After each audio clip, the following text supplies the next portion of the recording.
Hello again, everyone, and welcome back to Sports History. We're going to continue with our conversation on women in sports, taking it from 1960 to the present day. And what we're going to start with is this movement after World War II towards parity in sports between men and women. And my question is why? Why? Why all, in the 1800s there was this, feeling that women shouldn't compete in sports because, it'll attack their femininity, they'll become too masculine. That carried over into the 1900s. But why, from World War II forward, did this attitude seem to change? Oh, a number of reasons. Number one is because of World War II. Because during World War II, a number of women were put into the workforce. Right? Up to that time, most women were stay-at-home housekeepers or moms. But World War II, we needed women to be in the workforce because a lot of men were overseas fighting. So, coming out of World War II, women were like, well, I can do this. I can do this just as well as a man. I can do this even better in most cases. So there was this push towards parity. And then couple that with the Civil Rights Act of 1964, which said that everybody needs to be treated equally. It was a law now. The move pushed us again forward. And then there was this great book, The Feminine Mystique by Betty Friedman. And all of these kind of combined to push for gender equality and across the board, in education, in business, in employment, in politics. So was there a strong movement coming out of World War II to push for equality between the genders. So, and because of this, in 1972, the Education Act was passed. And part of the Education Act states that no person in the U.S. shall, on the basis of sex, be excluded from participation in, be denied the benefits of, or be subjected to discrimination under any educational program or activity receiving federal financial assistance. All right, so that's pretty in-depth. No person in the U.S., right, that includes everybody, on the basis of their sex, shall be excluded from participation in, denied the benefits of, or be subjected to discrimination under any educational program. Now, does that mean sport? Right, does that mean sport? Is it sport in an educational program? At the time, it was said yes. It isn't. Sport is part of that educational process, right? It's part of education. They go hand in hand. So as long as the college, university, or high school is receiving some form of federal financial assistance, they need to follow Title IX, or the Education Act of 1972. All right? So basically saying that all female athletic programs had to be on the same level as those of male programs, including budgets, locker rooms, coaches, travel. Everything had to be equal between male and female sports programs. When it was established, when this came into effect after 1972, it was a shock, right? Because most schools, most universities, most colleges, most high schools offered few, if no, sports for women. There were some exceptions. I mean, in the East Coast, the prep schools here, they had stronger women's programs, athletic programs, Iowa, Texas. But for the most part, most public or private schools offered few, if any, sports for women.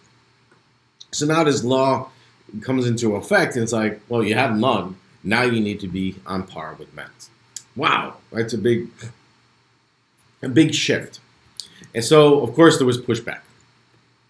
We can't do this. This is not fair. This is going to take away from men's sports. And even the NCAA, their president at the time, Walter Byers, came out and said, the Games Committee conducting NCAA events shall limit participation to eligible male student athletes only. All right? Just to males. Even though there was a law that said, no, you can't do that. No. There was pushback from the NCAA, and the NCAA initially, and I would argue to this day, subverts Title IX, right? Because they didn't feel it was in their best interest at the time, and in part to this day, right? They sought to divert Title IX because, think about it, their member institutions, their colleges and universities, were only spending about 1% of their athletic department budget on women's sports. So now their member institutions are crying out saying, well, now we got to shift. Now we got to get 50% of our athletic budgets to women's sports, what's going to happen to men's sports? Well, how are we going to raise this money? Are we going to have to increase fees? Are we going to have to increase tuition? How are we going to do this? We can't do this. This is ridiculous. And Byers even came out and said, well, this is the doom of intercollegiate sport, this Title IX, right? Because it's going to shift the money within college athletics. It's going to be a dramatic shift from 1%. Now we got to get up to around 50%. Right? So there was also a lot of pushback from the football schools or other money-generating sports, let's say, football and men's basketball. They pushed back too because they're like, well, why should we lose money? We generate money, so why should we, be subjected to Title IX if we're making all this money for the universities? And they even filed a suit in federal court to stop the implementation or exempt them from the law. Okay, they said, well, that's great for the other non-revenue sports, but for us, we need to be exempt from this law. It didn't pass, right? It didn't make it through the courts. But what happened was, in another case, in Grove City versus Bell, right? And this is kind of what hampered. This happened in the late 1970s, early 1980s, right? This case came around, and it kind of gutted Title IX, right? And it said basically the ruling was from the court was that Title IX applies only to programs receiving direct federal financial aid. And unfunded programs, such as sports, intercollegiate athletic programs, are exempt from receiving funds. Are exempt if receiving funds. All right. So basically, Grove City narrowed Title IX to just basically academic programs, right? Taking out of the equation athletic programs. So this kind of like gutted Title IX when it comes to sport. It didn't cut Title IX when it comes to education, but it gutted Title IX when it comes to sport, for women's sports receiving the same as men's sports, or putting in parity between the genders, between male athletic programs and female athletic programs. This case kind of gutted it. And this was the law of the land up until 1988. All right, and when 1988, over Ronald Reagan's veto, he was the president at the time, he vetoed this bill. You got to understand that. In 1988, the Civil Rights Restoration Act was passed. All right, basically what this did was restore the original intent of Title IX, right?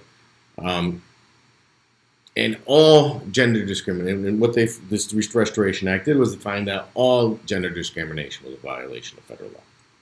All right, so this happened. We had 1972. The law gets implemented. There's a series of pushback by the NCAA. The revenue-generating schools push back, saying they need to be exempt. They filed their lawsuit.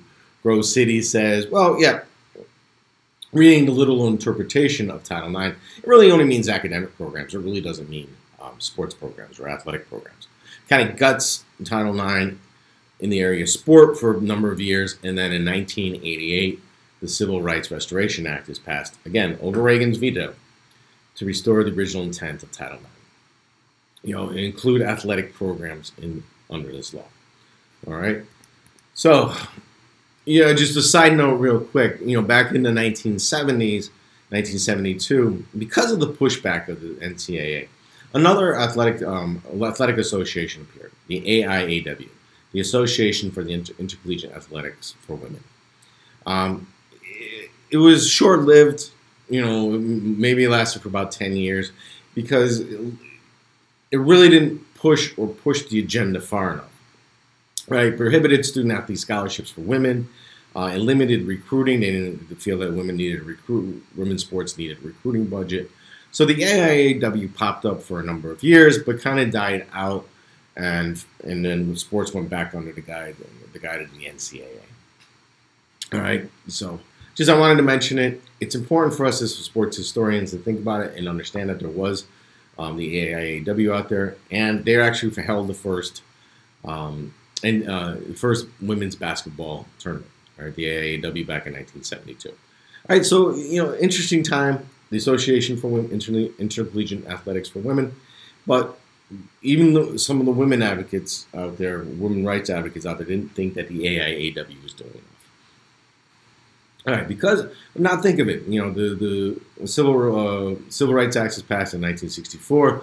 Title IX is passed in 1972.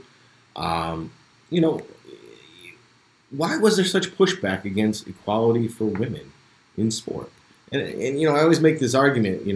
If competitive sport teaches important values and is essential to success for student athletes in the adult world, it teaches teamwork, perseverance, dedication, goal-setting, sportsmanship, then why wouldn't you want your young women to experience the same? Right? So, why are we pushing back on that if we find sports to be such an important tool for success? Well, don't you want your young women to succeed also? And I think that's kind of the mindset now, right? Sports is such a positive. It implements such great value and teaches us such great things as teamwork, sportsmanship, dedication. Well, it should be there for both young men and young women. All right. So you think about it. Because of the Title IX passing in 1972, it led to such great things, right? The UConn-Tennessee women's basketball rivalry. Tennessee was kind of the head of the curve. They hired Pat Summitt back in 1974 for a whopping $3,000 as their interim coach. She was 22 years of age at the time. She did well. We all know the success of Pat Summitt at the University of Tennessee. She was named full-time the year later. Her income increased almost threefold. Right? That's after a 16-8 record. She continued on as coach until 2012, leaving the university with a record of 1,098 wins and 208 losses. She never had a losing season while she was the head coach at Tennessee. She won 8 national championships, and for pay equality, she was making in her last couple of years around $1 million a year. Right, almost on par with the male basketball coaches. Not even. She's making, some were making more than she was, some were making less, but we were getting there, right? But we all knew the reason why she left. She was sick, and she had to leave the University of Tennessee.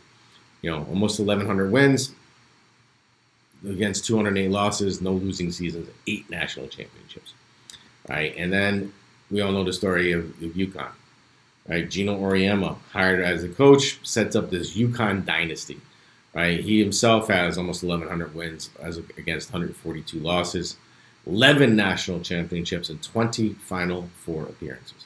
All right, amazing. Great rivalry. I've been to many of the games, UConn basketball games. I've been to many St. John's women's basketball games. It's a great sport to go watch, be a part of.